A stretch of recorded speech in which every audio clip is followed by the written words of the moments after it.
Ray. What do you want to do tonight? The same thing we do every night, Pinky. Try to take over the world. Visual Festation. How to Visualize and Manifest the Life of Your Dreams by Peter Adams. Narration by Gordon Foreman. Dedication. This book is dedicated to my loving wife, Robin, for whom I am truly blessed and grateful to be lucky enough to have in my life. Introduction. First off, I would like to say thank you for opening this book. I have read hundreds of great works from the ancient to the modern, and many are saying the same message, just in different ways. Everyone has their own style of expressing things, and I will be doing that in my own way through this book. What I have tried to accomplish in this book is to give you a simple overview of how I believe the universe works. From there, my goal is to help you define the life of your dreams. Lastly, I will give you the exact techniques which I have used and from which I have gotten amazing results in my life.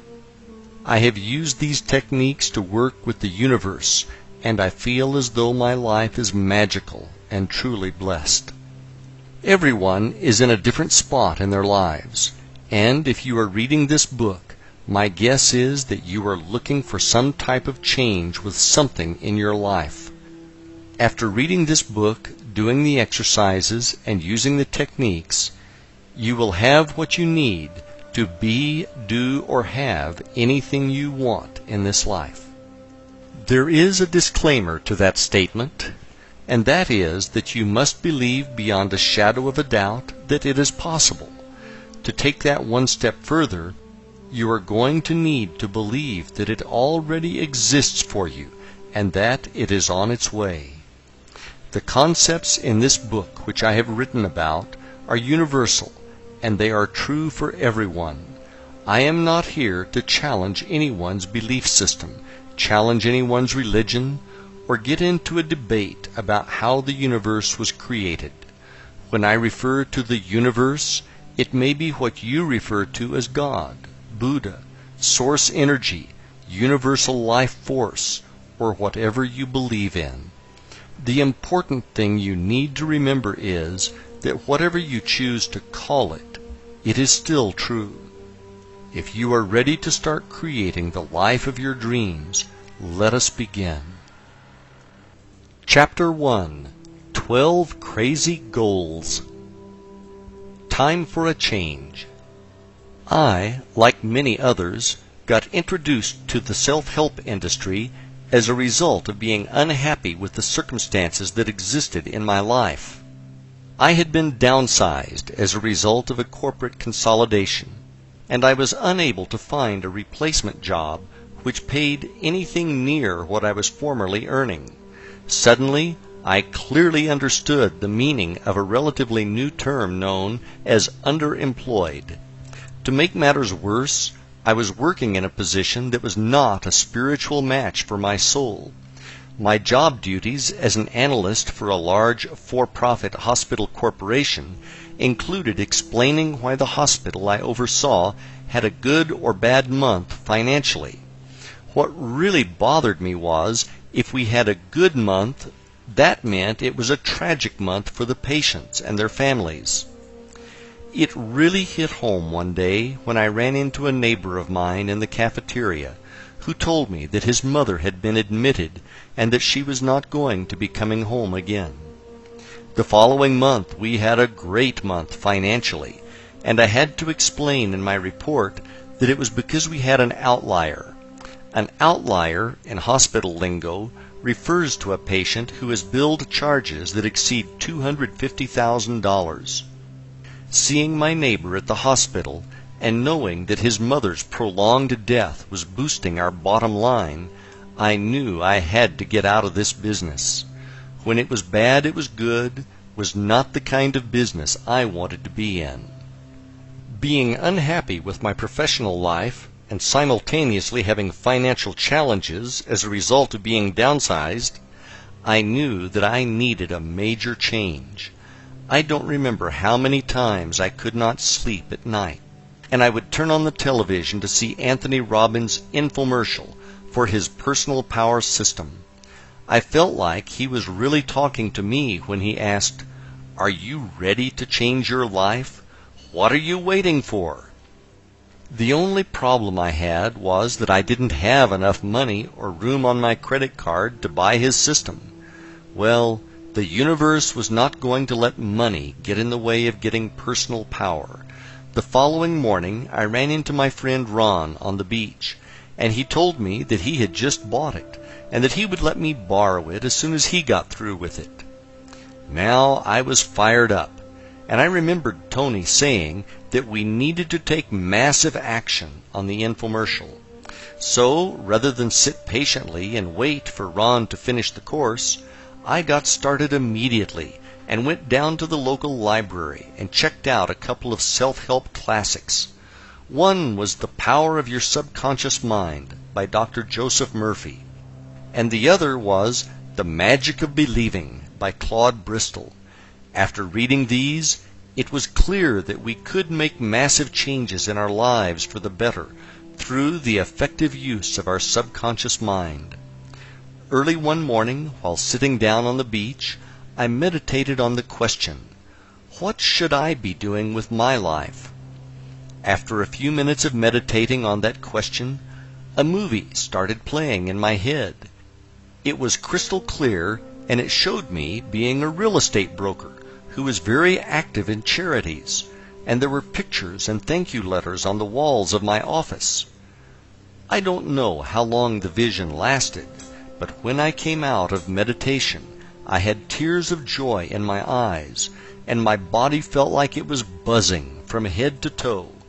Whatever this was, it was powerful, to say the least. Over the next few days, I pondered over the idea that the universe was telling me I should be a broker. Was that right? At the time, I saw myself as a real estate investor, and realtors were just people who got in the way of making good deals. I also had committed to opening a real estate investment company with a friend of mine who was moving to Florida, so I was going to make that my main priority. In the meantime, the movie got tucked away in storage, only to be recalled at a later date. Ron finally finished going through personal power, and as promised, he let me borrow it.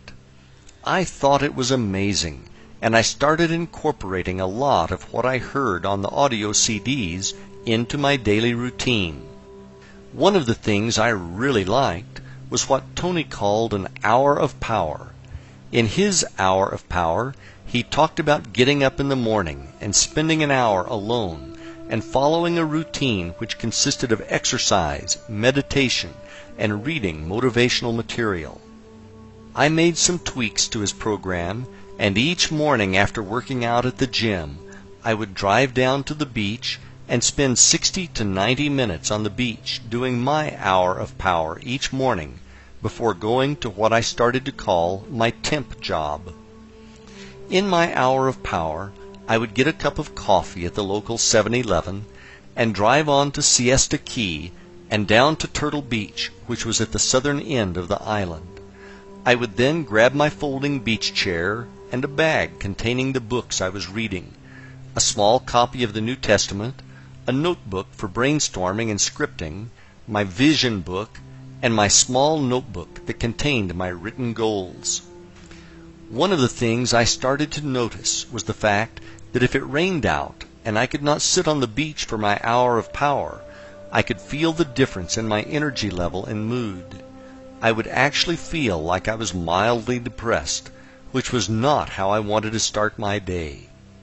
One morning, while driving to the beach, I was listening to Tony Robbins talk about traveling across Russia on a train, and during the whole trip he worked on setting goals, then rewriting them bigger and bigger, until he was at a point where his goals seemed huge.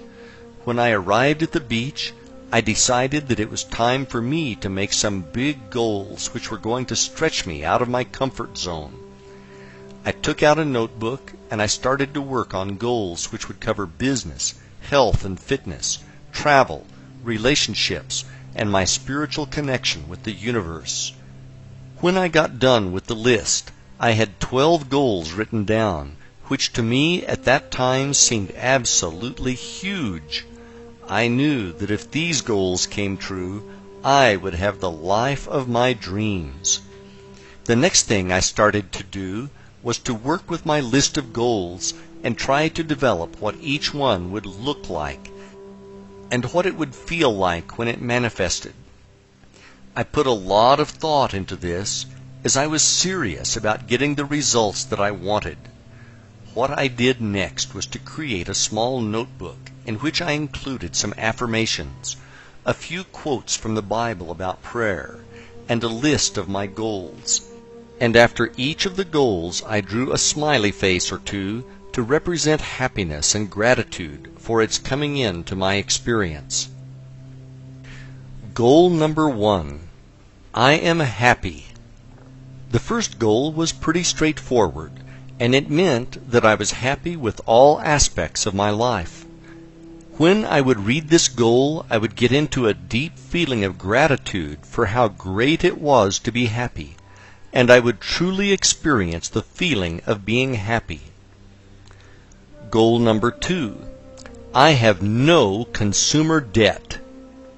The second goal was a real stretch for me at the time because I felt like I was being crushed by consumer debt.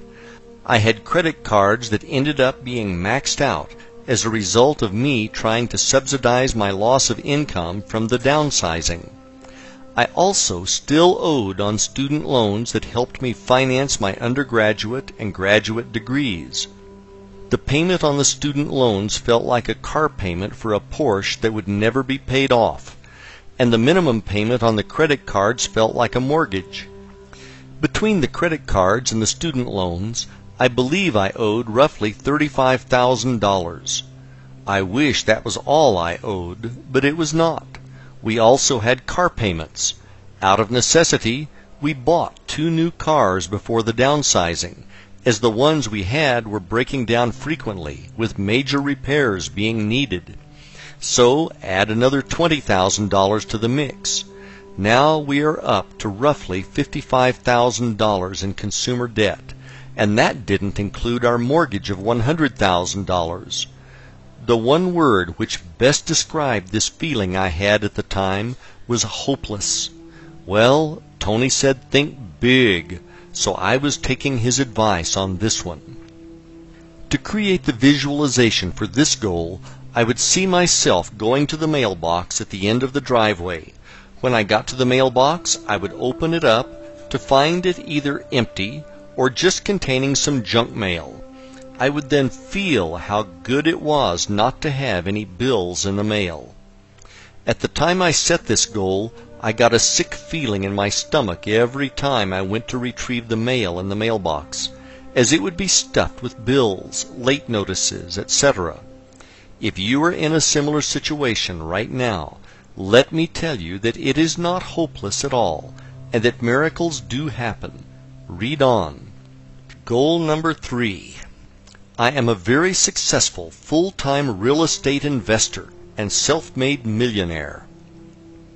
When I wrote this goal, I was in the process of unwinding a real estate portfolio of 10 rental homes which I had bought with my former business partner. He decided to move out of Florida, and we decided it was time to dissolve our real estate investment company. Creating the visualization for this particular goal was easy, as I was already in the business part-time. For this visualization, I would see myself running through what my daily routine would consist of as a full-time real estate investor. I would see myself driving to the beach for my hour of power in a white Ford F-150 pickup truck with an extra cab and a tan interior. I would see myself grabbing my folding beach chair, my bag of books, and the daily newspaper to scour the classifieds for potential properties. I would also see myself going to a closing, shaking hands with the buyers, and picking up a check for the profits from a fix and flip. One of the weirdest things that happened to me about 20% of the time that I tried to run this scene in my mind was that instead of driving a white pickup truck, a pearl white Lexus LS 400 with gold package and chrome trim would show up in my visualization when I was trying to see the pickup truck. When this happened, I would come out of my visualization and wonder why the heck a luxury car was coming into my visualization. You can't haul sheetrock in a Lexus, so how was I going to be a real estate investor? It didn't make any sense. The next day I would do the visualization again, and I would be happy to see my pickup truck back in my mind. Goal number 4. I am fit and active. I would say I am fit and active more as an affirmation than something that I would visualize. At the time, I had already completed 3 Ironman triathlons. An iron distance triathlon consists of a 2.4-mile swim, a 112-mile bike ride, and a 26.2-mile full marathon run. The training it takes to compete and successfully finish one of these is almost like having a second full-time job. So my goal was to maintain my fitness in the future. Goal number 5. We have newer vehicles owned outright. This I would say as an affirmation, and I would feel how good it felt not to have any coupon books for car payments. Goal number 6. We have disposable money to have real vacations. At the time I wrote this affirmation, we were broke, and the only vacations we could afford were to take time off from work and have a staycation at home in Florida. For this visualization, I would see us going on a ski trip to Colorado, and I would see my wife saying how much fun she was having, and I would have a feeling of gratitude that she was happy. Goal number 7. I am able to give a lot of money to help others in need, and I do. When I wrote this goal, I knew that I wanted to be a philanthropist. The reason I say that is that my wife and I had become active in Habitat for Humanity, which is a great cause. Habitat helps lower-income people afford a nice new home that they could not otherwise afford. The homeowners who get these homes pay for their down payment through sweat equity, which can often take them over a year to complete. On one Saturday morning, I asked the construction supervisor what types of appliances came with the finished homes. He said that they just came with a stove and a refrigerator. I told him that my wife and I were moving from a house to a condo, and that we would not need our washer and dryer and would like to donate them if we could. The supervisor said that Mary, not her real name, could really use them, as she was a single mother with 4 children. We had actually been working on her house together that morning. I walked over to her and said that I heard that this was going to be her house. She replied with, "Yes, isn't it just beautiful?" I then asked her if she could use a washer and dryer for her new house, and that we had a set that we didn't need. I have a hard time describing what happened next. Mary screamed out, "Yes!" in excitement, and then hugged me. When she hugged me, this amazing feeling of joy rushed through my body. It was as if my whole body was buzzing. I had never felt anything like it before, but if this was what being charitable was like, I wanted to have this feeling all of the time. To visualize this goal, I would see myself being at the ribbon cutting for a new home to be donated to a family by Habitat. I would see myself being called up to hand the scissors and the keys to the new family. I could feel that feeling I had from Mary's hug, and I could see people clapping in joy for the new family. When I did this visualization, I would always end up with tears of joy in my eyes. Goal number 8. I live near the beach and have a beautiful home. This I said as an affirmation, and I would have a feeling of gratitude for how happy I was to live near the beach. Goal number 9. I own a large real estate portfolio. I also said this as an affirmation to reinforce goal number 3 of being a full-time real estate investor. Goal number 10. I am trusted by investors and have the ability to raise large sums of money. At the time I wrote this, I only had 2 investors who were really close friends. I would say this as an affirmation with the feeling that this was absolutely true. Goal number 11. I have a great relationship with my wife. I would say this as an affirmation, and I would feel gratitude for having my wife Robin in my life. Goal number 12. I have a great spiritual relationship with God. I said this as an affirmation, and I would feel gratitude for everything in my life, for the things that were on their way. What happened over the following 3 years of writing out these goals is nothing short of a miracle. Writing this down and realizing that this story happened to me inspires me even today. I was there, and I still feel a sense of bewilderment as I relay the story and sequence of events which came to pass to make my dreams come true. Without further ado, here's how it all played out on the universe's playground. I got a notice in the mail saying that my real estate salesperson license was coming up for renewal, and that I was required to take a mandatory continuing education class if I wanted to keep the license. I decided that it would make a lot more sense if I took a few extra hours and went for the real estate broker's license, and that way I could keep all the commission and could work independently. It was at this point that I remembered the movie that had played out at the beach, which had me being a real estate broker who was active in charities. Now that I was more spiritual, I started to wonder if this was what I should have been doing before. I signed up for the classes and began working toward my Florida real estate broker's license. With my broker's license, I could open up my own brokerage company. To adhere to the movie, I decided that I would give 10% of our gross commission from each sale to charity. On a Sunday afternoon in Sarasota in the spring of 2003, my wife and I were driving down to the waterfront to have lunch at a restaurant called Marina Jack. On the way, I stopped at an ATM to get $20 out. As we drove, we started throwing around names for the new charity-based brokerage I was going to open. We finally settled on the name Benefactor Realty, and we went into the restaurant for lunch. After lunch, we decided to walk along the waterfront park, which had a number of large sculptures on display. As we walked down the sidewalk, a man came up to us and asked us if we could spare any money. He needed $8 so that he could sleep at the shelter and get a meal and a shower. I put my hand in my right front pocket and pulled out $2. I apologized to him for not having more, but he thanked us graciously. As I walked away, I remembered that I had gotten the $20 bill from the ATM and that it was in my back pocket.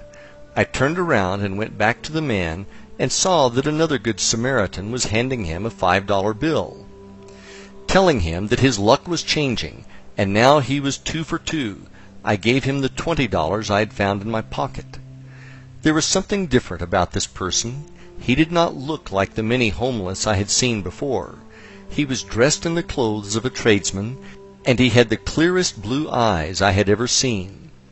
As he started to walk along the waterfront with us, he told us this story of how his girlfriend had hurt her back in a car accident, and how she had gotten hooked on pain pills.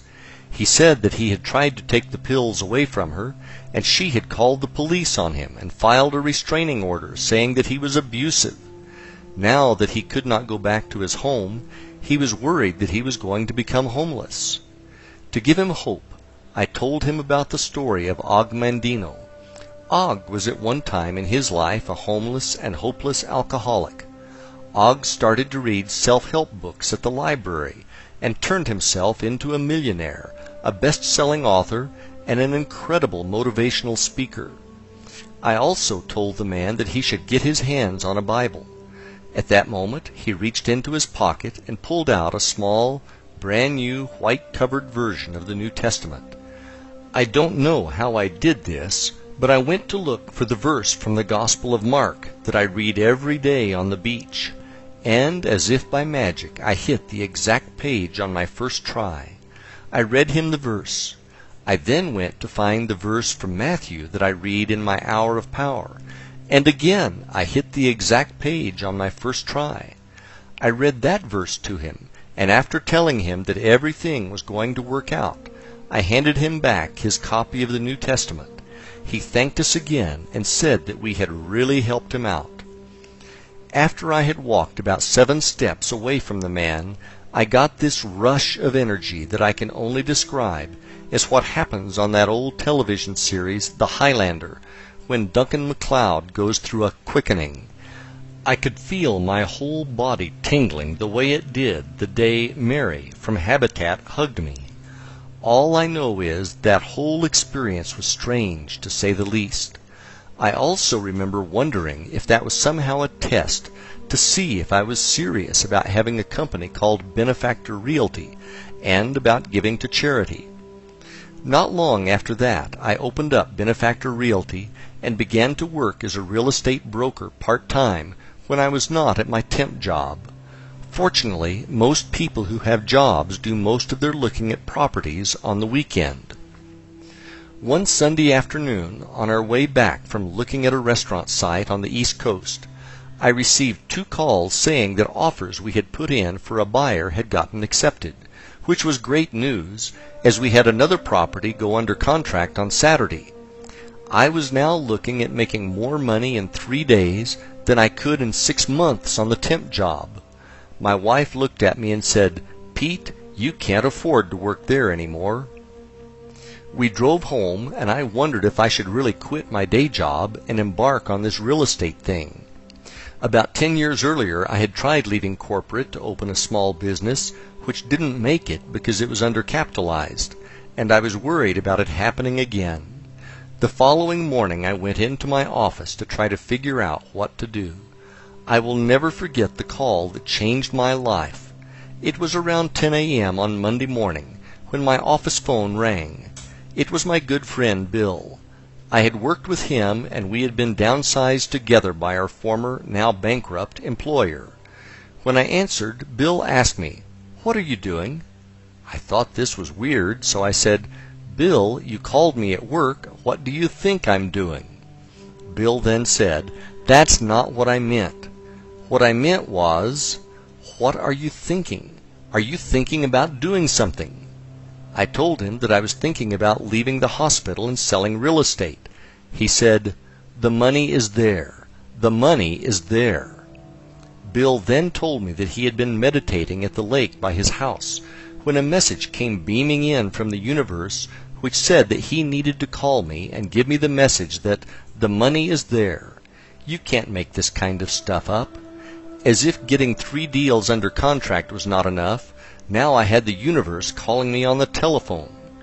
Not being one to question the universe, I immediately sent an email to my director to tell him I was going to be resigning. A few minutes later he called me to tell me that he was happy for me and that he knew it was only a matter of time before I left to do something with real estate.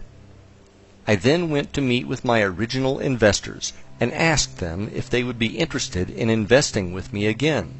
This time it was going to be as a private line of credit for my new company.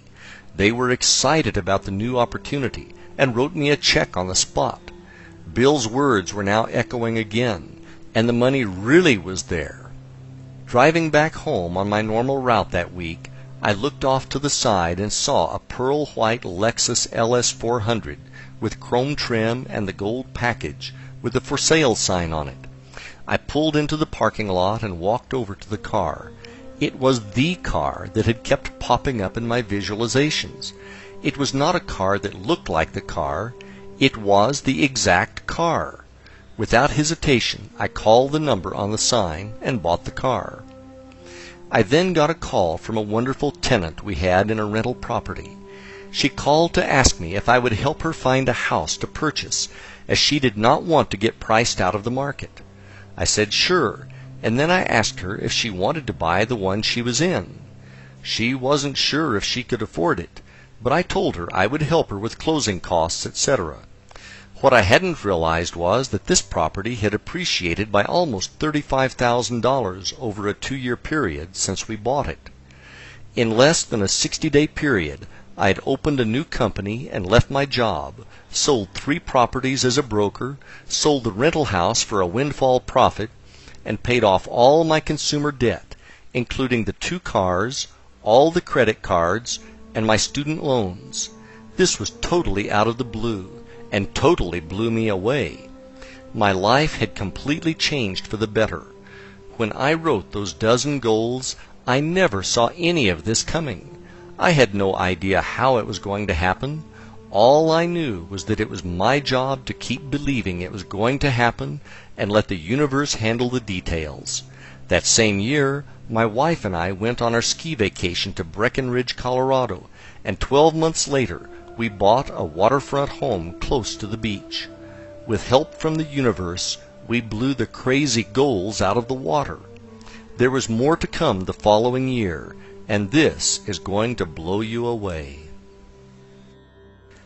Chapter 2. Winning the Lottery.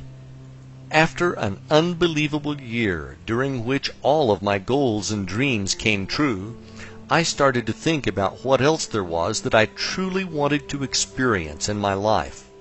My life had become almost magical. It was clear that there was nothing that I could not be, do, or have if I practiced faith and used my visualization techniques. Being a triathlete and having successfully completed 5 iron distance races, I started to contemplate the idea of racing in the Ironman World Championship in Kailua Kona, Hawaii, which is often referred to as Ironman Hawaii, or, as it is known in the triathlon world, Kona. Anyone who has ever competed in an iron distance triathlon will tell you that being fortunate enough to compete in the Hawaii Ironman is like winning Wimbledon, the Masters, and the Super Bowl all in one day. Before I get into my next Ironman experience, let me give you some background behind the event. The history behind the Ironman triathlon. The Ironman in Hawaii is a legendary race. It came into being after a group of athletes were drinking beer at the Oahu Perimeter Relay post-race party in 1977. They were debating which type of athlete was the fittest. There was disagreement over who were the most fit athletes. Some said that cyclists were the most fit, others said runners were the most fit, and still others said that swimmers were the most fit. To settle the score, they decided to put it to the test. So they formed a new race that combined the 3 major endurance events they had on Oahu. They combined the 2.4-mile Waikiki rough water swim, the 112-mile Around Oahu bike race, and to top it off, they added the 26.2-mile Honolulu marathon course. They deemed that the winner of this race would earn the title of Ironman. The first Ironman triathlon was held in 1978. There were 15 brave and also crazy participants who competed in the first race. The really remarkable thing about it was that they did not know if anyone could possibly finish the race. No one up to this point had tried to swim 2.4 miles, then cycle 112 miles, and wrap it up with a full 26.2-mile marathon. There was no cutoff time to any of the events, and the finishers would receive a handmade Ironman statue made out of metal with a cast iron nut for a head. They felt that a nut was symbolic for the fact that they had to be nuts to try to do this. 13 of the original 15 which started the race received the statue, which is absolutely amazing to say the least. In 1982, the race was moved from Oahu to the more rural Big Island of Hawaii. Today, there are a number of Ironman races around the world, and it is a global brand and business. Every athlete who has ever competed in an iron distance triathlon owes a great deal of thanks to these pioneers of the sport. Back to my story. In the early Ironman Hawaii races, you could simply pay a fee and get into the race. Now there are a number of Ironman triathlon races around the world, and the Hawaii race is the world championship for the series. Essentially, every triathlete in the world dreams of competing in this race. Unfortunately, now you need to be one of the fastest triathletes in the world, or you need to be one of the luckiest to win a spot at the starting line. Not being one of the fastest in the world meant that if I was going to get into Kona, I was going to have to be one of the lottery winners. Each year, the WTC, World Triathlon Corporation, who owns the rights to the race, holds a lottery whereby 200 people out of over 10,000 entries are allowed into the race, and they post the results on April 15th. After thinking about the race for about a month, and with the deadline rapidly approaching to enter, I decided to really put my beliefs to the test. I got out my credit card and put my name into the hat for the 2005 Ironman World Championship Lottery. As a member of the St. Pete Mad Dogs Triathlon Club, I knew a ton of people who entered their names in the lottery for Kona multiple times who have never gotten in. I knew that if I wanted different results, I was going to need to do something that they were not doing. The difference was visualization. Having watched the video coverage of the race that year in 2004, which had amazing coverage of the course, I decided to buy the DVD and watch it repeatedly. With less than 4 months before the winners of the lottery were chosen, I knew I had to get serious. I started watching the DVD a few times a week, and I would mentally race the Hawaiian Ironman in my mind for around 20 minutes each morning. The DVD had great footage, and the way they filmed it, you truly felt as if you were watching it as a competitor. Some of the most memorable shots were of the swim start, where you saw the competitor's feet kicking underwater directly in front of you, and you heard the narrator say, "You are in Hawaii, and you are in the Ironman." Another one I really liked showed the race leader biking in the lava fields on the Queen K, with the shadow of the helicopter which is filming him caught on tape as they passed over him. This was very helpful for creating extremely lucid visualizations. I also found a picture in the back of an issue of Triathlete magazine, which was entitled Night Moves. The picture showed some taller triathletes walking in the dark on the Queen K, and a shorter, stocky triathlete running up behind them. The caption says, "As night slips over the last remnants of a very long day, triathletes continue toward the finish line at the Ironman Triathlon World Championship in Hawaii." I cut the picture out and put it in my vision book. I am stocky and typically pass a lot of people in the dark when I race. That man in the picture now was me, and I visualized the scene more times than I can count. Before I knew it, it was time for the lottery results to be announced. I went over to my friend Brian's office to meet him for lunch. His secretary said that he stepped out to get a haircut and that he would be back shortly. I looked down at my watch, and suddenly I realized that it was just about noon, and it was April 15th. Lottery time! Oh my gosh, I was nervous. I sat down behind Brian's desk and hopped on his computer to look up the results on the internet. I could not believe my eyes. The very first name on the list was Pete Adams, Florida. Was that me? Was there another Pete Adams? The hairs all over my body stood up, and I couldn't believe it had happened. Brian walked in the door about 10 seconds after I saw my name on the list. I said, "Check this out," and pointed to the web page. He thought I was playing a practical joke on him, and that I made up a fake list. Suddenly, my cell phone started ringing off the hook with numerous triathlete friends calling to ask me if I knew that I got into Hawaii. He then said, "Holy shit, dude, that's awesome." Brian was my training partner for a number of Ironmans that we raced together, and he knew what a once-in-a-lifetime thing this was. We were both stunned with amazement, and we kept repeating how we couldn't believe it had actually happened. I called my wife to tell her the news, and she could not believe it either.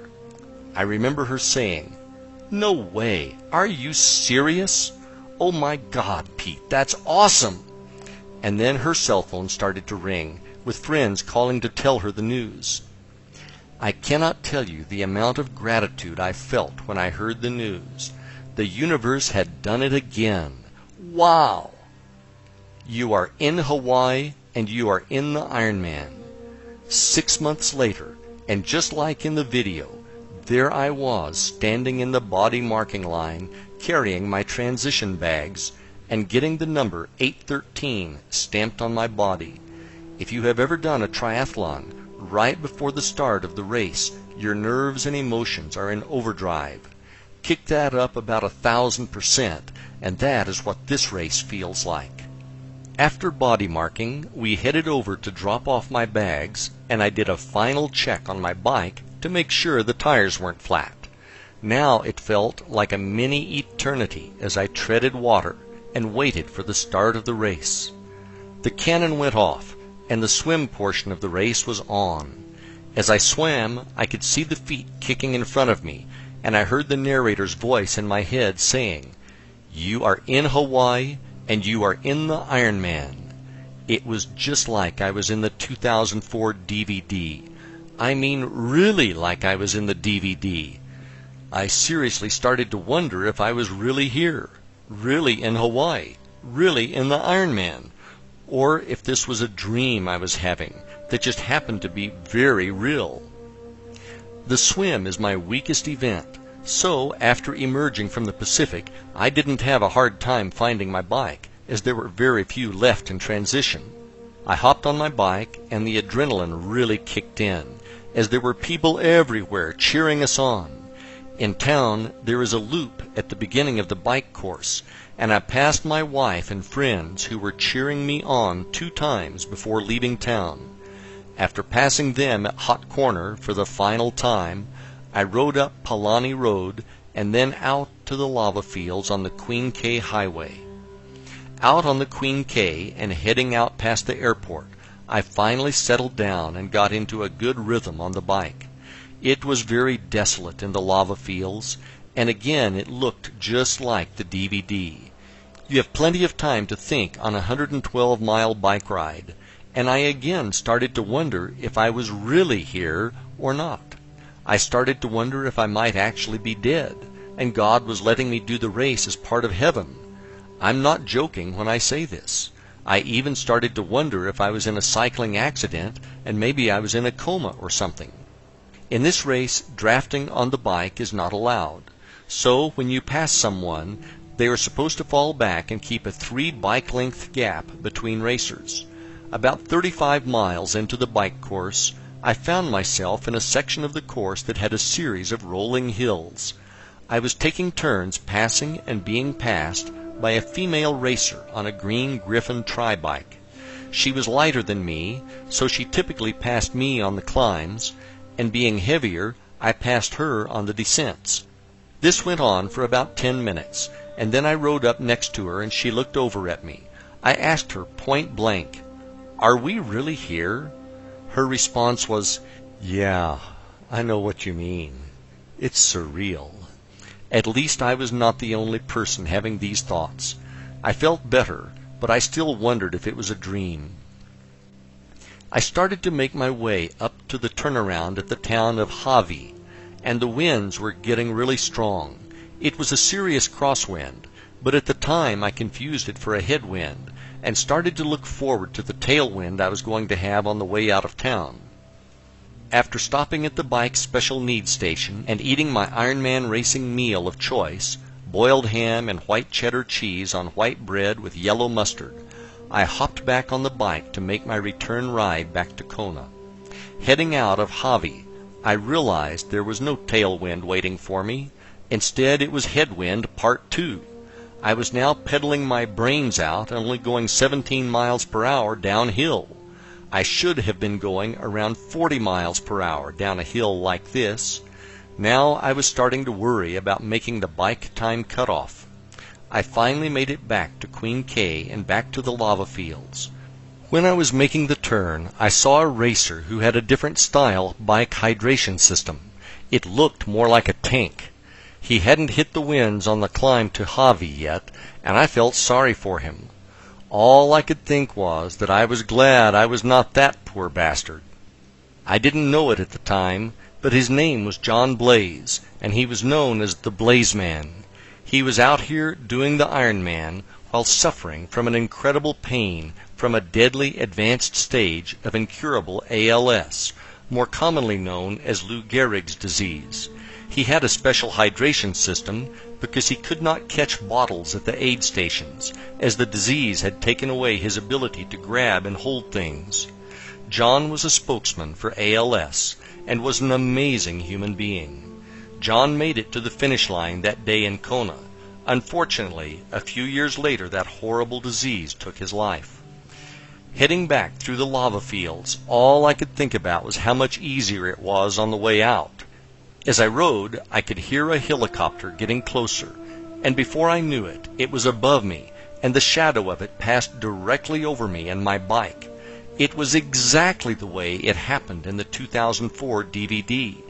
The only difference was that I was not the race leader. The shadow thing freaked me out, and now I was almost convinced that I was not here. After more wind and many more miles of lava fields, I finally got back to town. The first person that I recognized in hours was my wife, who was cheering me on from the road below the Kona Brewing Company. It was so good to see her, and she was cheering me on and saying, "Looking good." For a moment, the pain in my back, neck, legs, and buttocks temporarily lessened, and I headed down to T2 to put on my running shoes and start running the marathon. I rolled out of transition and headed up to Hot Corner, where my wife and friends were cheering me on like I was going to win this thing. I actually felt pretty good, and I shook off my bike legs in just a few miles. I took a couple of turns and ran up Alihi Drive, going past Island Lava Java, which was absolutely packed with cheering fans. The view of the surf crashing across from Lava Java was absolutely awesome, and I felt much gratitude and gave thanks to God for letting me be in Hawaii and do the Ironman. After a few more miles, I saw Sarah Reinhardson running toward me. She was like a rock star out here, complete with her own van with a film crew. Everyone knew her name and went crazy. For those of you who don't know who Sarah is, she was a lead story in the 2004 Ironman DVD. Sarah is a challenged athlete who as a child had a tissue disease and had to have her leg amputated above the knee when she was very young. In 2004, she attempted to be the first above-the-knee amputee finisher of the Hawaii Ironman. If you watch her story on the 2004 DVD, you'd better have some Kleenex handy, because it is a real tearjerker. In the 2004 race, Sarah didn't make the bike time cutoff and was not allowed to continue on. In 2005, she was back in the race with a fitted bike from Trek with the words "Unfinished Business" painted on the frame. When Sarah and I passed for the first time, I knew that she was going to make it this time. She was running strong, and she had a smile on that made everyone around her feel good. Sarah knew she had this one in the bag, so it was time for her to enjoy her journey. I finally caught up with Sarah and made the pass. I really didn't want to pass her because I was having way too much fun being near her and basking in her glory. When the people cheered for Sarah, you just felt good to be near her, and it took your mind off of the pain. It was almost like a contact high. If she could be out there doing this grueling event on one good leg, you'd better not start feeling sorry for yourself. After heading out of town and watching a beautiful sunset over the Pacific, I started out toward the airport and the infamous Energy Lab. At this time of day, the Energy Lab was not viciously hot, which it is famous for when the pros come through. On the way out, I got to see Sarah again. She was pretty hard to miss with the film crew chasing her with mics and spotlights in hand. Now it was really dark out, and I remembered the photo from Triathlete magazine that I cut out and put in my vision book. I was really the guy in the picture now, as I was running up on the other racers who were walking. Now all I wanted to do was get back to town before I got in a wreck with some overzealous fan on a mountain bike. The course now was pitch black, with the exception of the aid stations, which had lights powered by gas generators. all I had to do was keep running to the next set of lights, where I would be greeted by the nicest volunteers in the world, and I would make it home. The mantra now was just keep moving, just keep moving. I finally made it out of the darkness and reached the outskirts of town and back to civilization. With every step I could hear the announcer and the cheering crowd get louder and louder. I ran down Palani and through Hot Corner and took a left. Now I was running parallel to where the finish line was, and I was close, but not there yet. My everything ached with every step of that run on the final few miles back to Alihi Drive. As I got closer, I remembered the advice that a friend of mine gave me when he heard that I got into Kona. He had done the race a few years before, and he said, "Whatever you do, don't race hard down the finishing chute. Take your time and enjoy it. You will never forget it as long as you live. Trust me." The last 2 miles felt as long as the previous 24. Where was the turn? I kept thinking. Finally I saw a police officer blocking traffic, and I knew that was where it was. It is about time, I thought, and I turned right and ran downhill onto Alihi Drive. What was to happen next was one of the most memorable things that has ever happened to me. I was running down Alihi Drive, and there were children and adults from the crowd running up to me and high-fiving me. They wanted to share in this incredible moment, and it felt absolutely amazing to have them there. I finally arrived at the entrance to the finishing chute, and I could see the finishing line in sight. I have been to a lot of races, but I have never seen anything like this. People were jammed in the bleachers, screaming and cheering. The finishing chute had people lined up shoulder to shoulder on both sides, screaming and banging noisemakers. There was so much energy here that you probably could have lit up a city with it. It is something you have to experience in person to appreciate. I took my time and ran down the final steps of the chute and crossed over the finish line.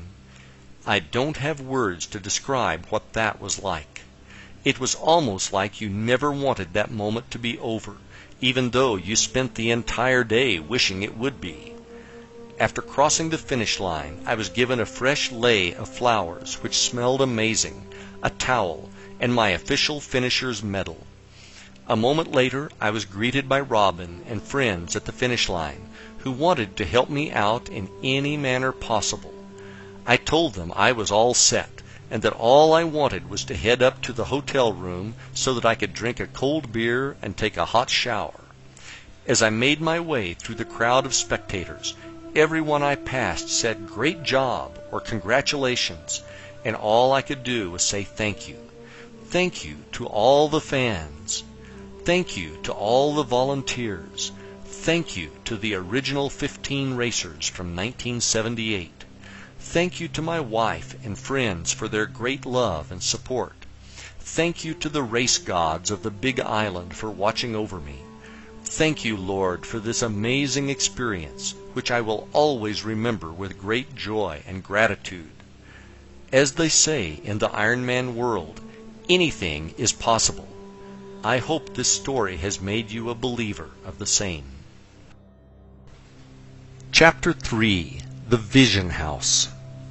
In the spring of 2004, my wife Robin and I watched a story on the Travel Channel on Breckenridge, Colorado. I had written in one of my journals one morning on the beach that one of my goals was a ski vacation in Breckenridge under my Places to Travel list. A few months later, I was talking to my new friend Doc, whom I met through a real estate course, who had lived in Colorado. I mentioned that I wanted to check out Breckenridge, as I had seen a special on TV. Doc said that he had a timeshare in Breck, and that we could use it, as they didn't think they would get out there that year. I went home that evening and told Robin about it. Suddenly, I ran out to the trunk of my car and found the notebook from the beach and showed it to Robin. "We are enjoying our ski trip to Breckenridge." The hairs were standing up on my arms. It was working again. We ended up not taking the timeshare, but instead booked the week we wanted before Christmas. We are now having real vacations. We went back out to Breckenridge for vacation again in December of 2006. One morning, on our way out to go snowmobiling, we drove past a subdivision that had beautiful log mansions overlooking the 10-mile range. After snowmobiling, we decided to drive through the subdivision to take a look at the homes. By now, we understood the power of visualization, and I knew I wanted some new material for my vision board and vision book.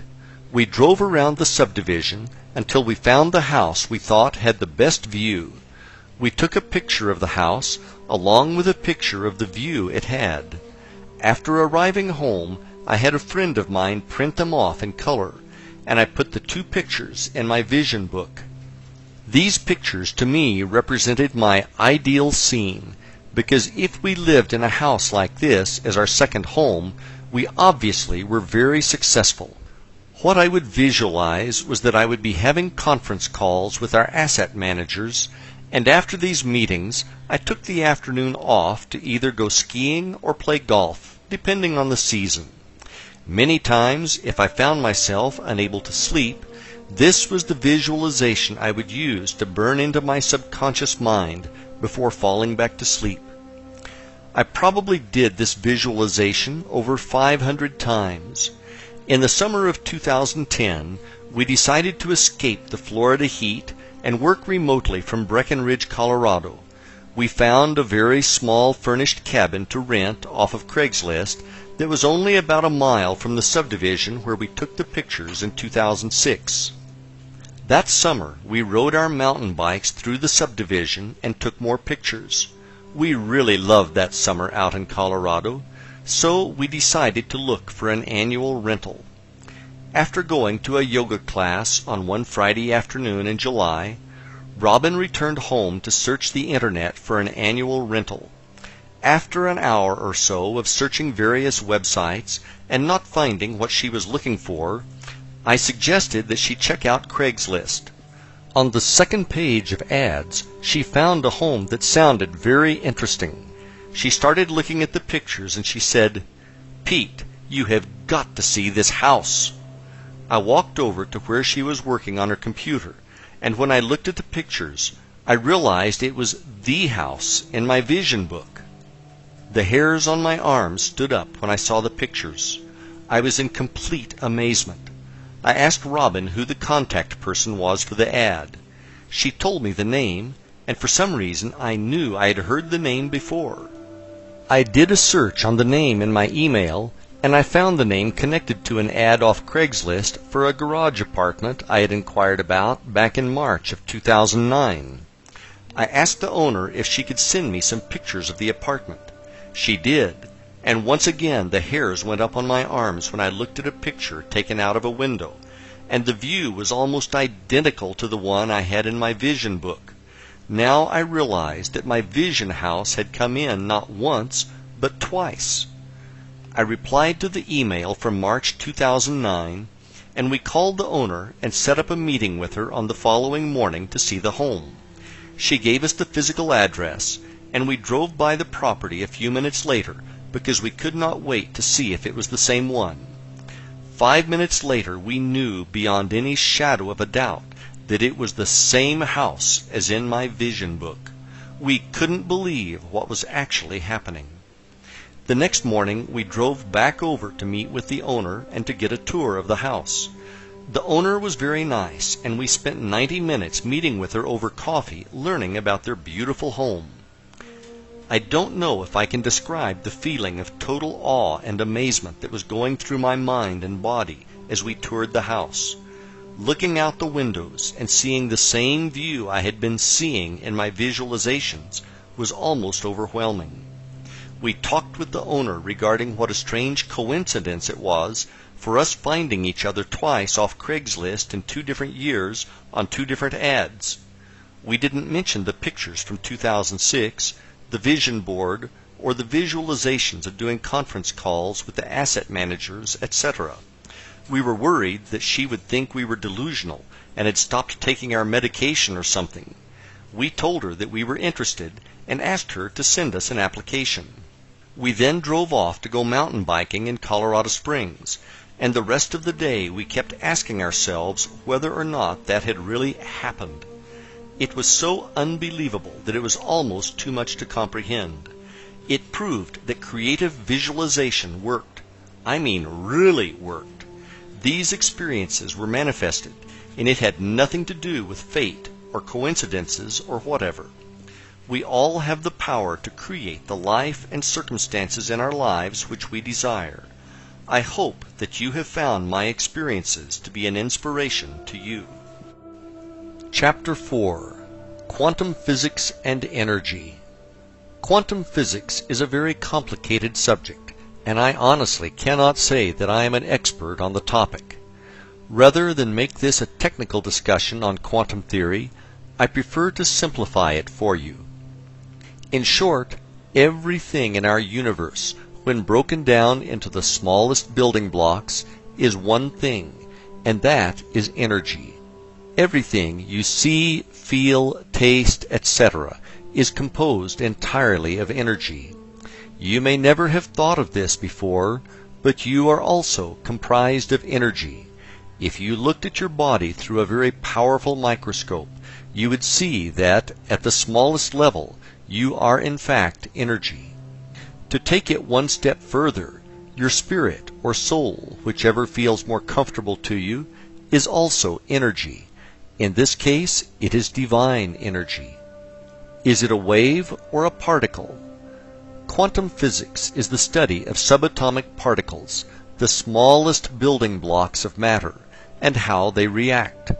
One of the most fascinating things that scientists discovered is that when they measured subatomic particles, depending on the test performed, the result was that the particle could either be a particle or a wave.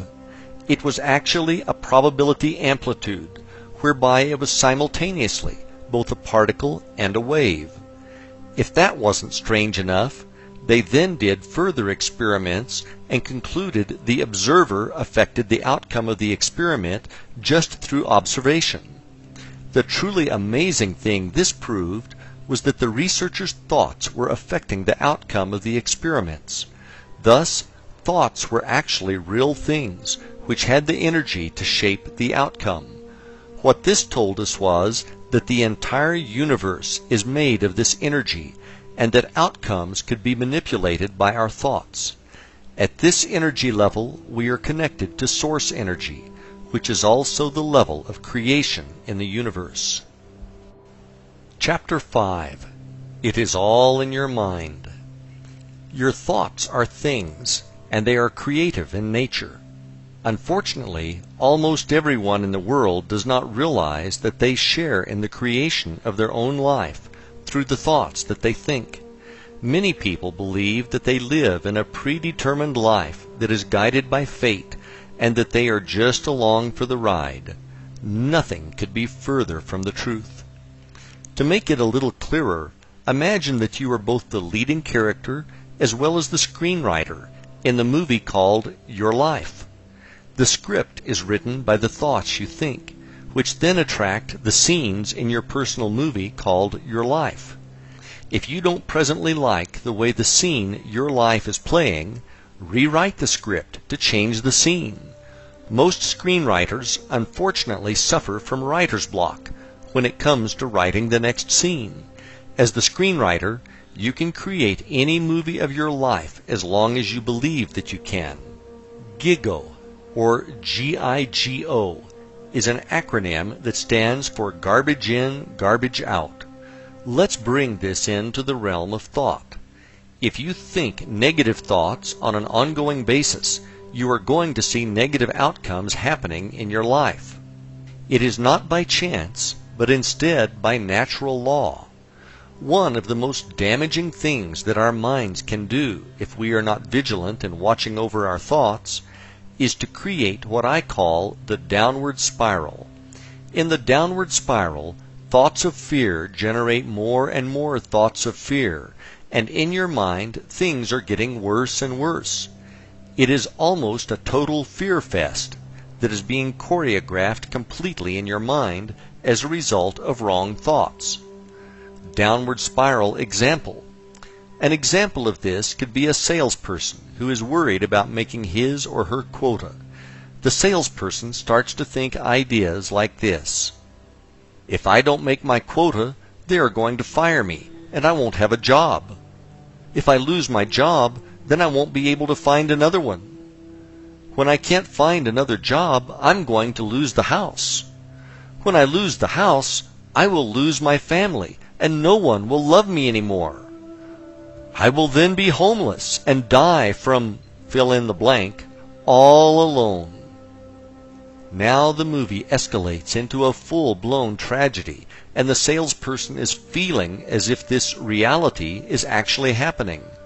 The stress of these negative thoughts could then translate into lost sales due to reduced effectiveness from insomnia. The problem with these spirals is that they get out of control and will eat you alive with real stress.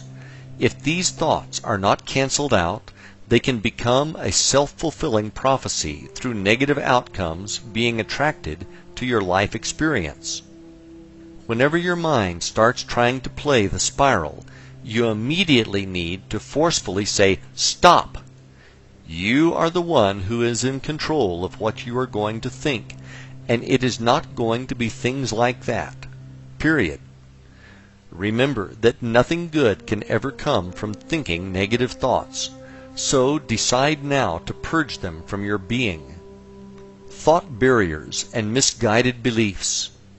It is not my intent to give everyone a prepackaged excuse as to why they are not living the life of their dreams through what I am going to say next. The truth is, from the time you were born to where you are right now, you have been subjected to brainwashing. This brainwashing took place when you did not even realize it was happening. It could have been positive, but more than likely you received negative reinforcement. Most likely, the greatest amount of brainwashing you received came from your parents, and the brainwashing continued to be administered by relatives, friends, community, religion, formal education, etc. You were bombarded with negative misinformation, which you became convinced was the truth, as it was being told to you by your parents who knew everything, right? Unfortunately, young minds are easily poisoned from the misguided beliefs of a person they love. The greatest tragedy is that these false beliefs continue to exist at some level in your mind. The most common example I hear on a regular basis is, I can't be, have, or do what I truly want because of blank. Question: how do you know that if you have never tried? Answer: I just know I can't because of blank. Now that you are older, it is time for you to drop the limiting beliefs that are in your head as a result of your life up until now. If your parents or whoever instilled in you the belief that you cannot do, be, or have something, drop those beliefs now. Another common flawed belief many people have is that somehow they are not worthy of having the life of their dreams. Where did that idea come from? It is not serving you, so drop the idea that you are not immediately. You are worthy. You were sent into this experience to live the life of your dreams and were given free will to attain it. Limiting beliefs oftentimes are so strong that they keep people from even trying. What have you told yourself in the past that you could not do? Be honest. We have all done this many times in the past. The past is the past, so let's drop this mental baggage that has been weighing you down for so many years and move on. The sooner you do this, the sooner your life is going to get better. You are working with a universe of infinite possibilities and infinite resources. You are not living in a world of lack or limited resources. That may be how it appears to you on the physical plane, but that is not the truth.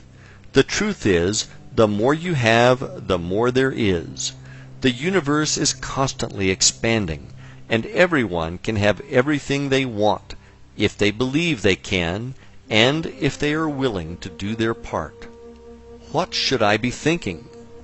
That is a good question, and the answer is straightforward. You should be thinking about what you want in your life, and not worrying about what you don't want in your life.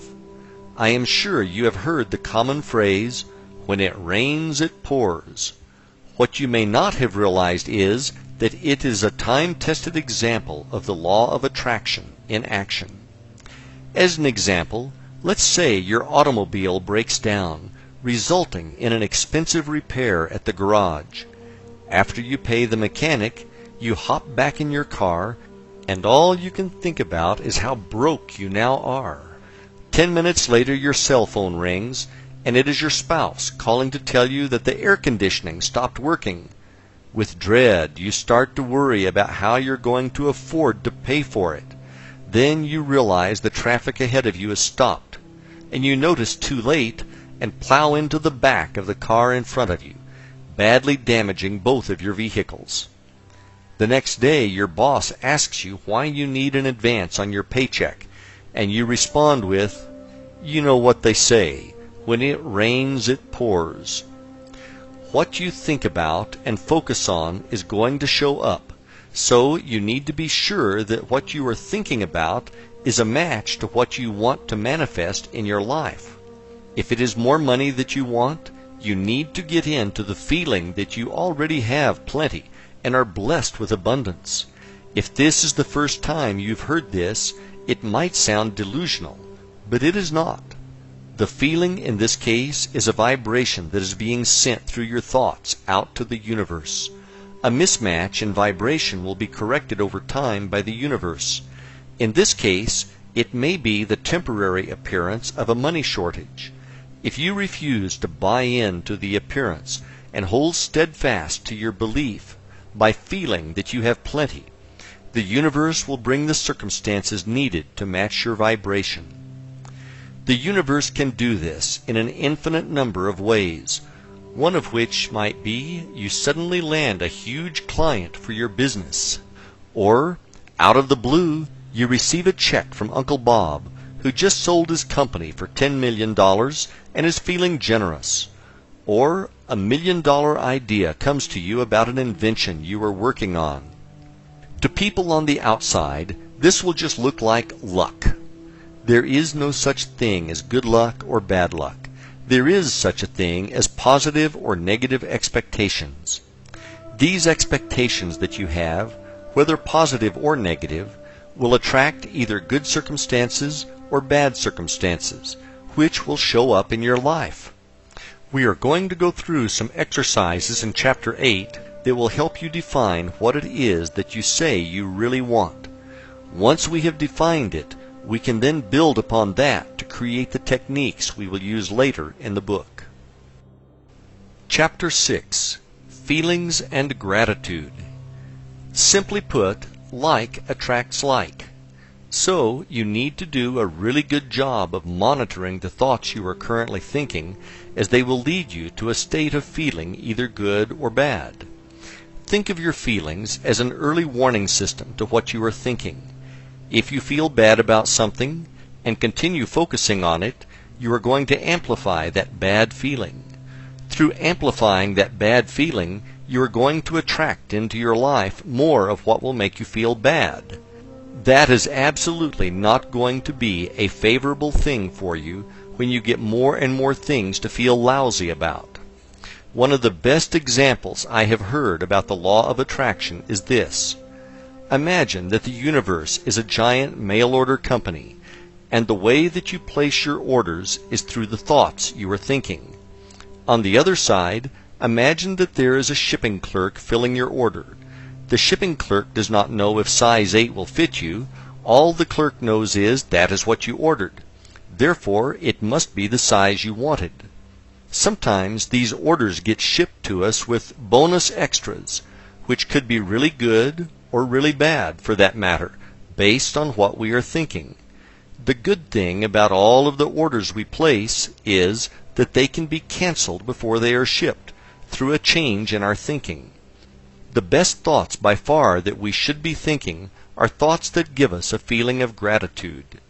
Through feeling gratitude, we are telling the universe thank you. When we feel gratitude, we are connecting directly to source energy through love, which is the most powerful force in our universe. When you express a true feeling of gratitude to the universe, you are doing a lot more than giving thanks for your current blessings. You are also setting the stage for more good things to be brought into your time-space experience, so that you have more and more to be grateful for. When you express gratitude for the things that have not yet shown up in your experience, that is even more powerful, as you have now taken a goal or an intention and converted it into a form of prayer. One of my favorite passages from the Bible that addresses this is from the book of Mark, chapter 12, verses 23 and 24, when Jesus says, "For verily I say unto you, that whosoever shall say unto this mountain, Be thou removed, and be thou cast into the sea, and shall not doubt in his heart, but shall believe that those things which he saith shall come to pass, he shall have whatsoever he saith. Therefore I say unto you, what things soever ye desire when ye pray, believe that ye receive them, and ye shall receive them." That is one of the most powerful statements ever told about how to create whatever it is that you wish to experience. Jesus is telling us point blank how to create miracles in our lives. Many people equate the word miracle to something that is incredibly large, such as taking a few fish and a couple of loaves of bread and feeding thousands of people. That is not what I am saying at all. A miracle could be that you are in a terrible car accident and walk away from it without a scratch. Another could be that a medical lab test comes back negative, or that money from an unexpected source shows up precisely when you need it. These are all miracles, just on a smaller scale than, say, parting the Red Sea. The process I described above as giving thanks and having gratitude for the miracles that have yet to appear in your life puts these miracles in motion. One of the biggest things we need to address here is that you don't get caught up in the hows. You don't need to know how the miracle will manifest. All you need to do is believe that it will, and be grateful for it now. If you start thinking or worrying about how it is going to happen, or what if it doesn't happen, you are watering down your faith that it will, and you are providing resistance to the event manifesting in your experience. The hows are to be left to the universe to solve, not you. The universe connects all the circumstances that lead to the fulfillment of your miracle. So stay out of the way and let the universe do its job. By the way, you are going to love the results.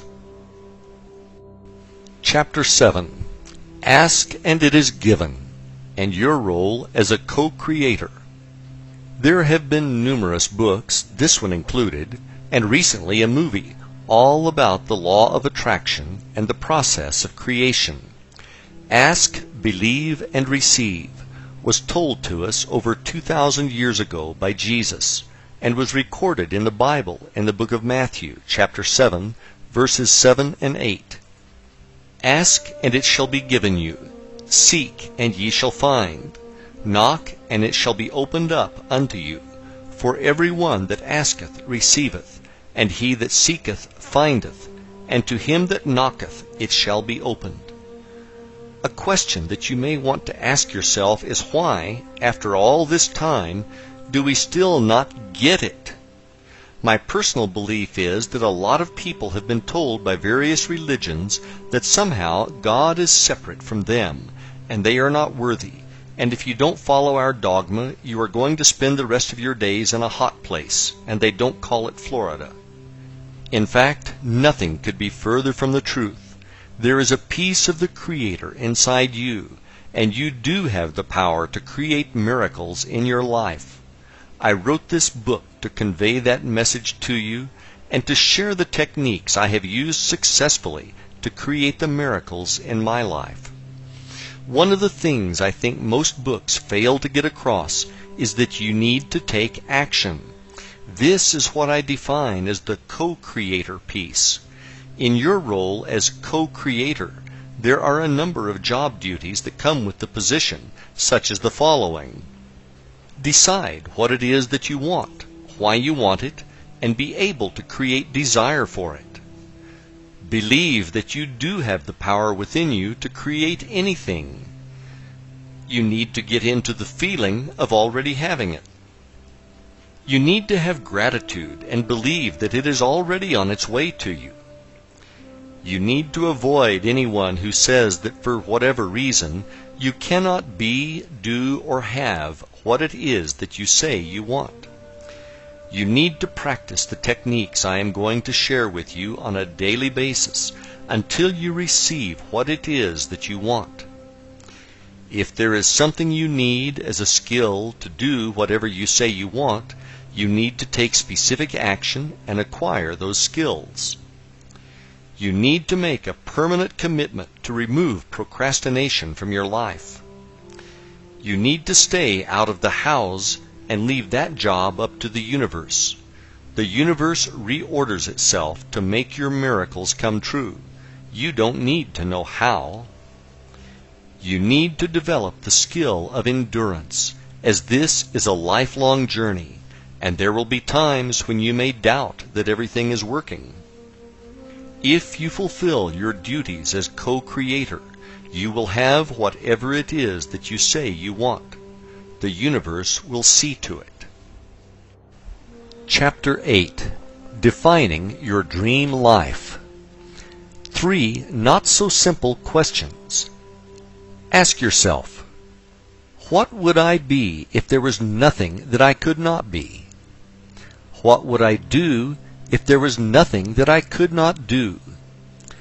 What would I have if there was nothing that I could not have? These are not philosophical questions. These are very important, very deep, and very personal questions. These are not questions that you can answer quickly, unless you have already been asked and answered them before. The answers to these questions will tell you what you really should be doing with your life. This is no time to be thinking small, so I want you to come up with answers to these questions that are so huge that if they happened, you would be so completely blown away beyond your wildest dreams. When you are working on the answers to these questions, don't let your mind say things to you like, "You can't do that," or "You'll never have that." Your mind is just talking trash, so tell it to be quiet. The whys. Take your time answering these questions, and feel free to supersize your order. If you can imagine it, you can have it. Once you have your major life goals written down, I want you to write each one down on the top of a separate piece of paper. Below that, I want you to write out all the reasons why this goal is so important to you. And next to each of those reasons, I want you to write out the feeling you have associated with this reason. Your feelings are the real underlying reasons why you want to achieve these goals. This is a good thing because if you dig down deep enough, you will find that the answer in its simplest form is love. With love comes passion, and that is a very powerful force of attraction in our universe. Ideal scene. Once you have your list completed, I want you to take a few minutes and imagine that it is now 5 years in the future, and everything on your list came perfectly true, and that it is now your present reality. See yourself in the movie that is playing on the screen of your mind, with all of these things being true. When you are ready, grab a notebook and write out precisely in detail what this scene looks like and how it feels. I mean really feels to you. Soak up all those awesome feelings associated with these things being true in your experience. Does that feel great or what? Congratulations, you have just defined your ideal scene, which is also known as your end result. Now you not only have a destination for your journey, but you already know what it is going to feel like when you get there. Now that you have this, it is time for you to learn the techniques which will bring your ideal scene into your reality, along with all those good feelings that come with it. Chapter 9. Goal Setting. The importance of having goals cannot be overstated on the journey to living the life of your dreams. When I talk about goals, I am not referring to New Year's resolutions, where people resolve to lose weight and they go to the gym for 2 weeks. I like to think about goals as being similar to mile markers on the road to your destination. In this case, that destination is your ideal scene, or your dream life. One of the best things about setting and achieving your goals is that it puts you in as an active participant in creating whatever it is that you say you want. If you want to have the life of your dreams, you are going to need to take action. Dreams with deadlines. Another way to think about goals is to think about them as being dreams with deadlines. Many people are actually afraid of setting goals, as they immediately start to have thoughts such as, what if it doesn't happen? How bad will I feel then? If this sounds familiar to you, you're going to need to make those feelings about goals to be something that is now in your past. Another error many people make is that they will set a goal, but they fail to set a date for its achievement. When I am ready is not a deadline. It is a delay tactic for avoiding taking the actions required. Let's say your goal is to one day complete that college degree that you started but never finished for whatever reason. The first thing you need to do is drop that one day nonsense and set a deadline for achieving that degree. You also will need to take immediate action, such as ordering your transcripts, filling out the application, and registering for classes. As soon as you do this, you are moving in the direction of your dreams and achieving your goals along the way. Deeds, not words. I have an excellent example of this from my personal experience, which I would like to share with you. In December of 1988, I was a construction worker in the Laborers Union working in Boston on an excavation site. The weather this particular day was lousy, half raining and half snowing at the same time. I was in my 20s, and I was working with another laborer who was in his 50s. The two of us were shoveling gravel with yellow rain gear on, and it was pure misery. The gravel was wet and heavy, and by the morning coffee break my lower back was already hurting. After the short break, it was back to the rock pile to try to survive until lunch. I will never forget this day as long as I live. We were taking turns shoveling the gravel when suddenly I looked up in horror and realized that I was looking at myself in 30 years. It hit me like a sledgehammer. What the hell am I doing? I've got to do something about this, and I've got to do it now. The rest of the day I worked on my action plan while I shoveled away. It was time to go back to school. I had attended a community college briefly 4 years earlier and left before the end of the semester to go make big bucks in construction. I decided to take the next day off from work so that I could visit the college and see if they would let me back in. They said no problem and gave me an application and the spring course catalog.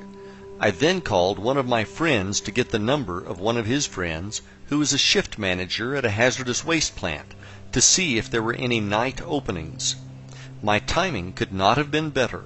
He said he was looking for a couple of people and hired me on the spot. That spring I started taking classes part-time as a freshman at the community college. At the same time, one of my friends was a first-semester junior doing a cooperative learning assignment at a stock brokerage firm. 5 years later, I earned my bachelor's degree, and 2 years after that, I had my Master of Science degree. After those same 7 years, my friend was still only a junior and talking about taking classes to complete his degree, and I had graduated twice.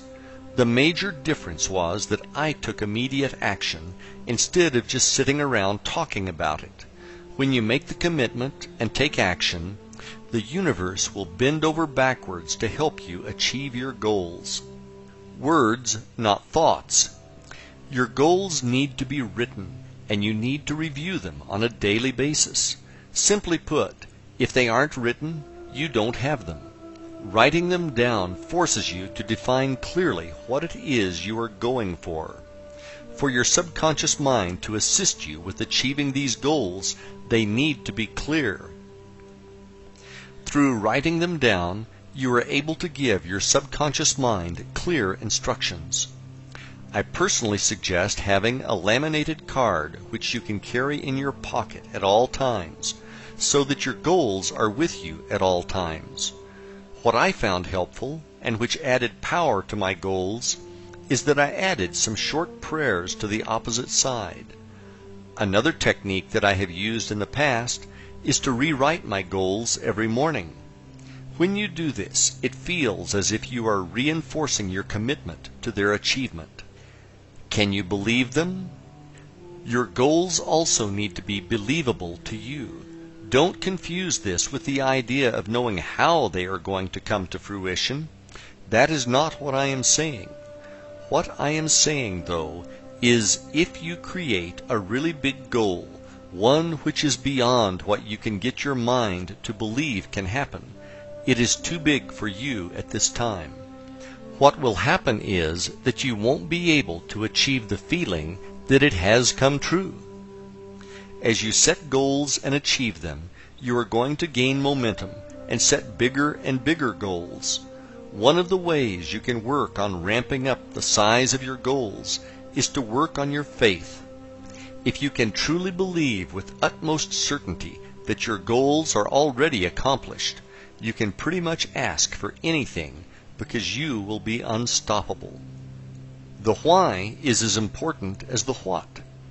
When you create your goals, make sure you know why you want to achieve them.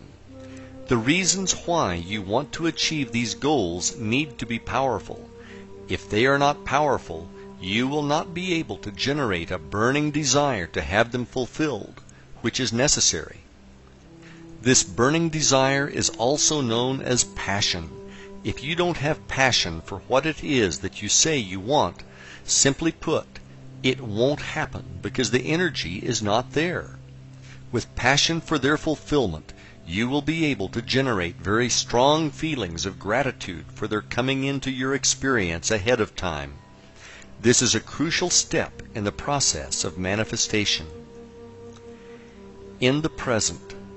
Lastly, when you write out your goals, you must write them in the present tense. What I mean by that is, when you write them down, write them as if they have already manifested. Let's say one of your goals is to finish college. You would write that goal down as, I am a college graduate, rather than, I am going to finish my degree. The difference between the two statements may seem subtle, but it is huge. The first one puts it in the present as already being done, while the latter places it as a possibility in the future. All of your goals need to be written in the now, and as already being a reality. Doing it this way, you will be able to generate the belief and the feeling of gratitude for it already being done. Chapter 10. Vision Books and Boards. If you have read the earlier chapters of this book, I am sure you are going to be interested in what I have to say about vision boards and books. My personal experience has been nothing short of miraculous when I look back to what I have put in my vision book and which has manifested into my reality. In case this is your first exposure to vision boards and books, I will give you a quick explanation on how to create one. I will then tell you how I used one to successfully help me manifest things into my physical reality. Let's create one. The first thing you need to do is create the list of goals for which you have passion. Once you have done this, the next step is to gather pictures of what the attainment of these goals looks like. As an example, let's say your goal is to take your family on a vacation to Disney World. What you could do then is to get some marketing brochures from Disney which are filled with photos of families having a great time at the park, and cut out the pictures of the families having fun. More than one picture is preferable, as it will give you more material to work with. Once you have these photos, you can fasten them to either a book or a board, or both. Take your time doing this, and make sure you find the best pictures you can. Remember, this is your life we are talking about, and okay is not going to cut it. So make sure you find pictures that you can look at and generate the feeling of truly having what the picture represents to you.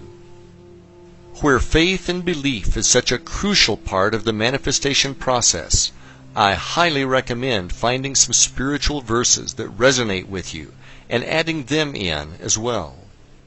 In my vision book, I have some powerful verses from the Bible which I typed on my computer and printed out. I then inserted them into transparent sleeves and then placed them in a 3-ring binder. What I found to work best with me was to alternate the pages of verses with the pages of the pictures. Feel free to customize your book to what works for you. Inside your book, you will also have your written goals, which must be written in the present tense. One really good way to do this is to write them as affirmations or as I am statements. Let's assume that you are single and your goal is to be in a loving relationship. You could write your goal out as I am so happy to be in a loving relationship. The important thing to stress again is that the statement must give you the ability to have the feeling that it is true. Below that statement, you could have a picture of a smiling couple who look to be having a wonderful time together. When you are done, your vision book should look like a representation of the life of your dreams. As the pictures in your book become your actual reality, and I promise you they will, move those pages to the back of your book. That way, when you see them in the future, it will thoroughly reinforce the fact that you are a co-creator and that you have the power to manifest things into your reality. Now that you have created your vision book, it is time to use it. The vision book is really a tool for you to use to create the feeling of already having the life of your dreams. At this stage, you have already defined what it is that you want to have in your life. You know why you want it, and you have true passion for it showing up in your life.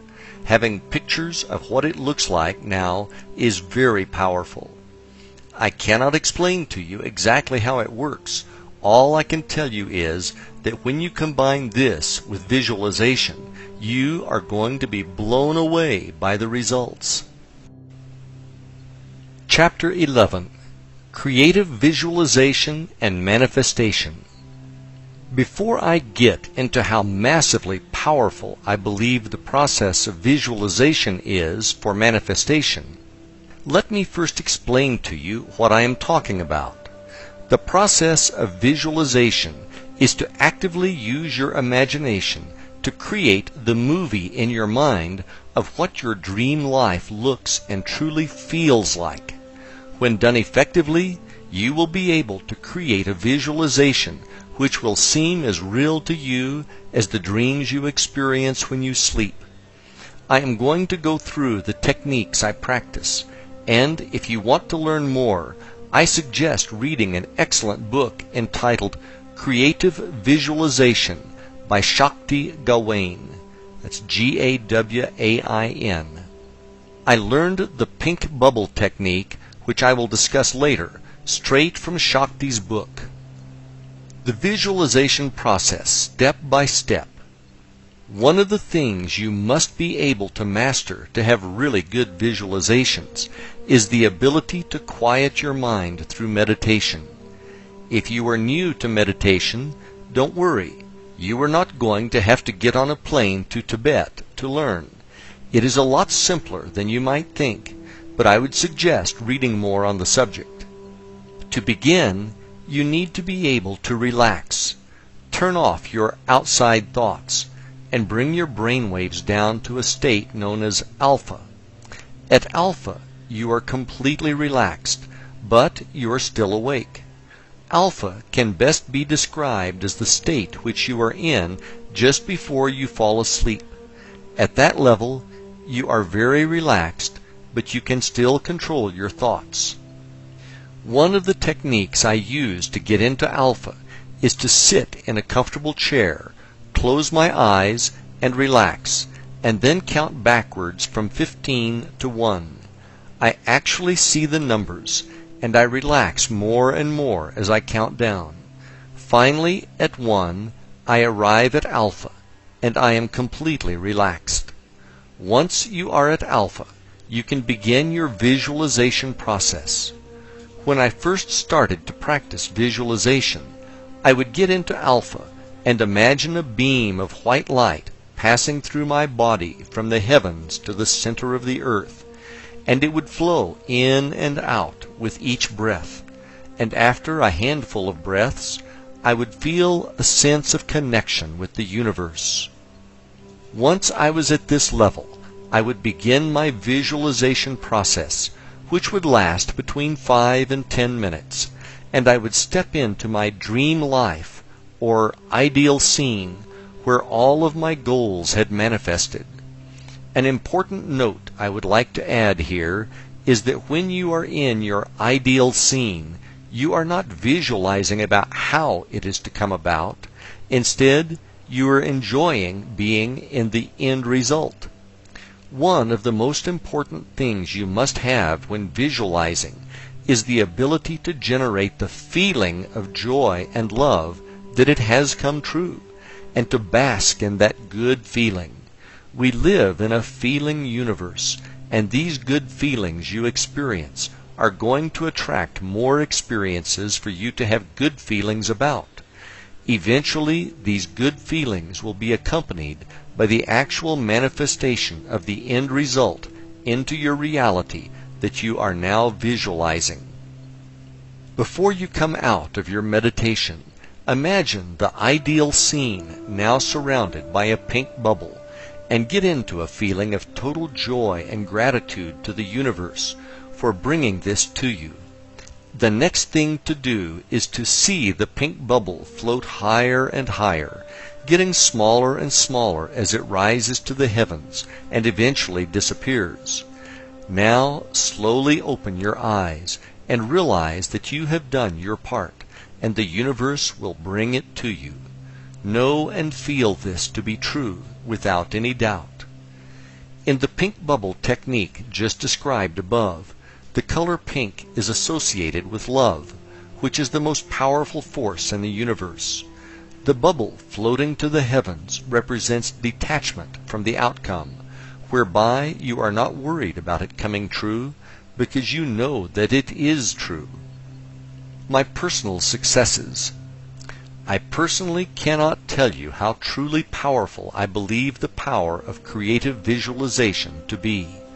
My personal belief is that when we are practicing the techniques, we are truly operating as co-creators with the universe and operating in the field of infinite possibilities where anything and everything can be created. There is going to be a time delay between practicing your visualization exercises and when the things you want to show up in your reality arrive. If you were someone who could operate at the vibration level of a Christ or Buddha, the time delay would be much shorter. The most important thing you need to do is believe with faith that it is done and on its way to you, and that it is only a matter of time before it shows up. The coolest thing is when it does show up, you will never see it coming ahead of time. When you look back, though, sometimes you will be able to connect the dots. A great example of this is when what appear to be challenges in our lives show up.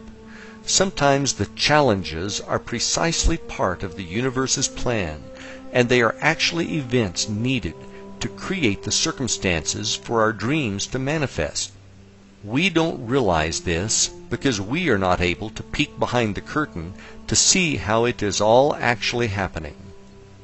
Don't become disappointed by mistaking challenges as anything other than everything working out perfectly. When your dreams manifest, and they will, you will see that it was all part of a master plan to get you where you say you wanted to be, do, or have. Acting as a co-creator and through using creative visualization, I have and continue to manifest miracles in my life. If you regularly practice visualization, the miracles that show up will be yours. And is that going to feel good or what? I do need to make you aware of something before we close this chapter. Sometimes, for whatever reason, you are going to have days where you seem unable to get into the zone and will have difficulty visualizing. On an occasional basis, this happens to me as well. Don't worry about it. When this does happen, and it will, just work on one of the other techniques, such as scripting, which we will discuss in the next chapter. This will keep you on track and focused on your path to the life of your dreams. Chapter 12. Scripting. Scripting, which is sometimes referred to as journaling, is a great technique I use regularly to get into the feeling that my dreams have manifested. It is a really easy exercise to do, and it is great when you are pressed for time. There is something very powerful about writing words down on paper. It is especially powerful when you are writing them down while simultaneously having a feeling of gratitude. It only takes a few minutes, and you can generate some amazing feelings of truly having it now. It is important that you find a quiet place to write without distractions. From there, break out your paper and pencil and start writing about the miracles that you want to have materialize in your life, and the associated feelings of joy and gratitude now that they have become your reality. You should be able to generate the same level of feelings when you are scripting as you do when you are having a good day visualizing. What I normally do is start off with a statement such as, I am so happy about blank. And then I start writing about and describing how good it feels to have blank in my reality. Sometimes I will focus on practice scripting on one of my goals. Other times I will script for a longer period of time and write about my entire ideal scene and the feelings of joy I have for it manifesting into my life. Don't worry about your penmanship or spelling when you are doing this exercise. What is more important is that you can get into the flow and just let the words and feelings come out. Never feel as if you are forcing the words to come out, and never think or write about how it is coming to you. Remember, you are writing in the present tense, and it has already happened. A brief example. Let's say one of your goals is to have a cabin in the mountains. Here's how I might write about it. Wow! I cannot believe how much I love spending time at our new cabin next to the lake. I love meditating next to the crystal clear, pristine waters every morning. I feel so at peace here. The kids are having such a great time swimming that I can barely get them to come out of the water to eat. The sunsets over the lake are absolutely beautiful, and I love the cool evenings here. Lord, I cannot thank you enough for my beautiful cabin. I love being here so much that I never want to leave. thank you, thank you, thank you. If you have done this exercise correctly, when you are done writing, you should really be basking in a feeling of joy and gratitude. Another method of scripting is to imagine that you are writing a letter to a very close friend or loved one, and you are telling them all about the miracles that have happened to you. The more detailed you can be about your feelings and the experience, the better. You can use scripting to improve any area of your life that you wish to change. One of the things that I do when I am scripting is to add the pink bubble visualization technique when I am done writing, thereby releasing it to the universe to manifest it back to my reality. Chapter 13. Affirmations. Affirmations are powerful statements that you repeatedly say aloud back to yourself. The idea behind them is to put your subconscious mind to work on bringing these affirmations into your reality. The affirmations are always written or said in the present tense, and they are always positive. Your subconscious mind does not recognize the words no and not, so do not use them when you create your affirmations. Let's say one of your goals is to lose 50 pounds and to get back down to your ideal fit body weight of 130 pounds. Rather than creating an affirmation that says, "I am no longer fat," a better way would be the following affirmation: "I feel great maintaining my perfect weight of 130. Some people have had great experiences with saying their affirmations while staring at themselves in the mirror. The technique which resonated best with me was to add this specific language to my affirmations. At the beginning, I would add the words, "In an easy and relaxed manner, in a healthy and positive way, I am now," then state my affirmation. And then I would close with, "In its own perfect time, for the highest good of all concerned, this or something better is now manifesting on my behalf." I have to credit Mark Allen for this technique, which I learned from reading his book, The Millionaire Course. Example: one of my actual affirmations. In an easy and relaxed manner, in a healthy and positive way, I am now building financial success which is beyond my wildest dreams.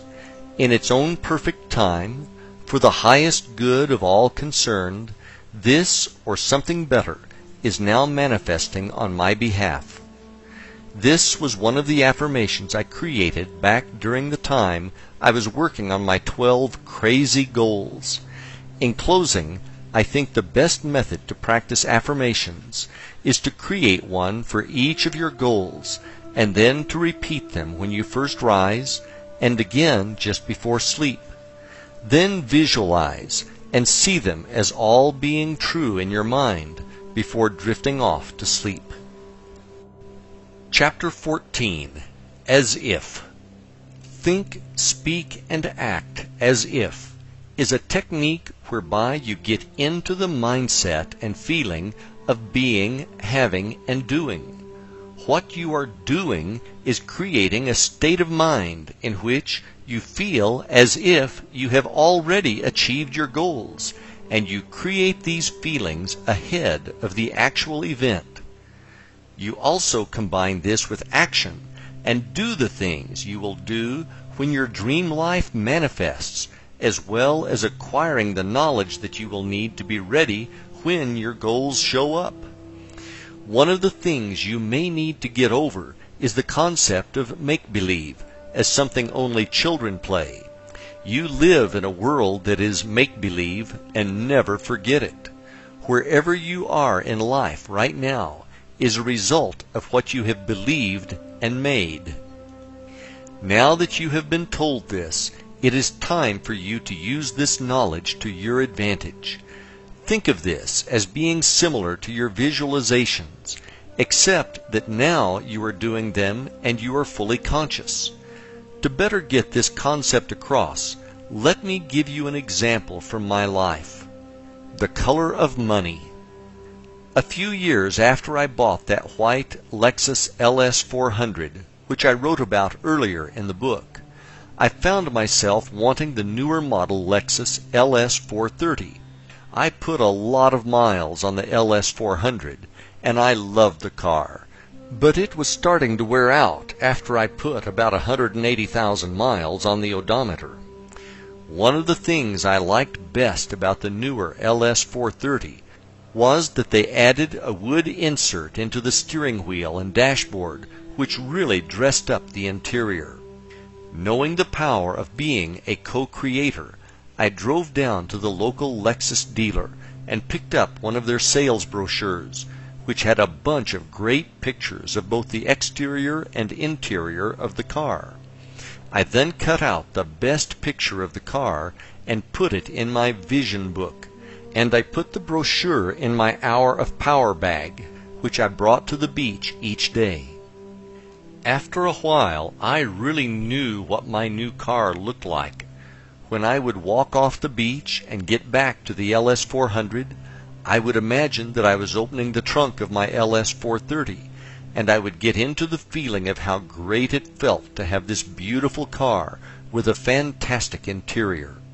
Another thing I would do is to visualize and see in my mind's eye the wood accent interior of the LS 430 while driving the LS 400.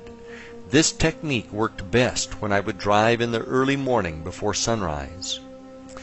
Another thing I would do to get ready for the LS 430 was research on various internet sites to figure out what the true market value was for each year. I would then shop for LS 430s on eBay Motors, and I would look at all the pictures that the sellers posted on their ads. When I saw one that I liked, I would take it one step further and plug the information into another site which would give me a valuation based on the year, options, and mileage. I really liked my LS 400 as it had reached out and found me, so I felt loyalty to her. One morning I hopped in the car to drive to an appointment to show a house to a client, and the car was completely dead. After messing around with it for 10 minutes and covered in sweat from the sweltering Florida summer, I finally started the car and made it to my appointment. When I got home after showing the appointment, I went directly to eBay Motors and found a deal on a beautiful dark green LS 430 nearby, and I clicked the Buy It Now button. After a few days, I appropriately named the car The Color of Money. The feeling I had now when physically driving the LS 430 was exactly the same as the as-if feeling I created when driving the LS 400. Now in the morning when I came off of the beach, I was really putting my beach chair and bag into an LS 430. All I could do was smile and feel gratitude, which is precisely how I prepared for this day through practicing as if. Whatever it is that you want, make sure that you do your homework to prepare yourself. Then practice the feeling of as if for having it now, and feel real gratitude, for it is just a matter of time before it manifests into your reality. Chapter 15. Putting it all together. These techniques that I have described to you in this book are the exact ones I used successfully to manifest miracles in my life. If you want to manifest the life of your dreams, you now have all the tools to do just that. Feel free to use them in combination or as standalone techniques. Over time, you might want to change them around so that you stay focused and fresh. The most important thing that makes these techniques work is your faith and belief that they are already done and on their way. I hope that the miracles which I have manifested successfully using these techniques have made you into a believer in the fact that you are a co-creator and that you have the ability to truly create the life of your dreams. I hope that you will share this knowledge with everyone that you love, as they too deserve to live the life of their dreams. We are all here to help each other, and imagine the joy you will feel when they tell you that you have totally changed their lives. I have given you all the knowledge and tools you will need to be, do, or have whatever it is that you want. It is now up to you to take action. I wish you Godspeed on your journey. All the best, Pete.